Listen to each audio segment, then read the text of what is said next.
Hello বন্ধুরা, কেমন আছেন? আশা করি সকলে ভালো আছেন। আবারও একটি নতুন রেসিপি নিয়ে চলে এলাম আপনাদের মাঝে। রান্না করব এঁচোড় কষা। প্রথমে এঁচোড়টা কেটে নিলাম। কেটে নেওয়ার পর নুন হলুদ জলে সেদ্ধ করতে দিলাম। সেদ্ধ বসিয়ে দিয়ে আমি পেঁয়াজ আদা রসুন গ্রেট করে নিলাম। গ্রেট করার পর টমেটো কুচি করলাম, করে কড়াই বসালাম। সেদ্ধ হয়ে গেছে এদিকে আমার, কড়াই বসালাম। কড়াই দিয়েছিলাম তেজপাতা ফোড়ন, পেঁয়াজ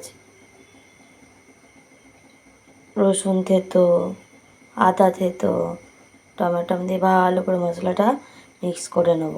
মশলাটা মিক্সড হয়ে গেলে আমার হাফ সেদ্ধ করে রাখা এঁচড়গুলো দিয়ে দেবো। এঁচড়গুলো দিয়ে ভালো করে কষতে থাকবো।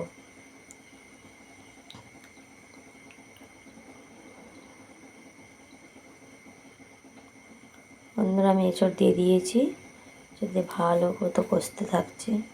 আপনারা দেখতে থাকুন, সঙ্গে থাকুন। ভালো লাগলে অবশ্যই লাইক কমেন্ট শেয়ার এবং সাবস্ক্রাইব করে পাশে থাকবেন। আপনারা সাবস্ক্রাইব করছেন না কেন?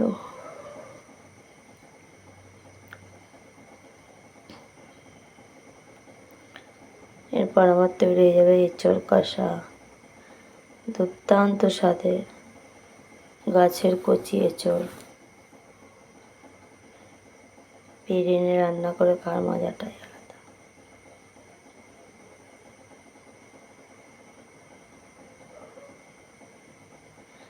বন্ধুরা, ভিডিওটি দেখতে থাকুন। ভালো লাগলে লাইক কমেন্ট শেয়ার করুন, বেশি বেশি করে শেয়ার করুন ভিডিওটি।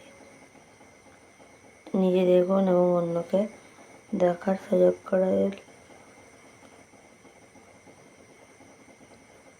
প্রায় হয়ে এসেছে, আমাকে গরম মশলা দেবো, দিয়ে একটু নাড়িয়ে চাড়িয়ে নামিয়ে নেবো। নামিয়ে নিলেই আমার রান্না রেডি হয়ে যাবে। বন্ধুরা, রান্নার কালারটা কেমন এসেছে আপনারা বলুন। আমার তো খেতে দারুণ লেগেছে, দুর্দান্ত।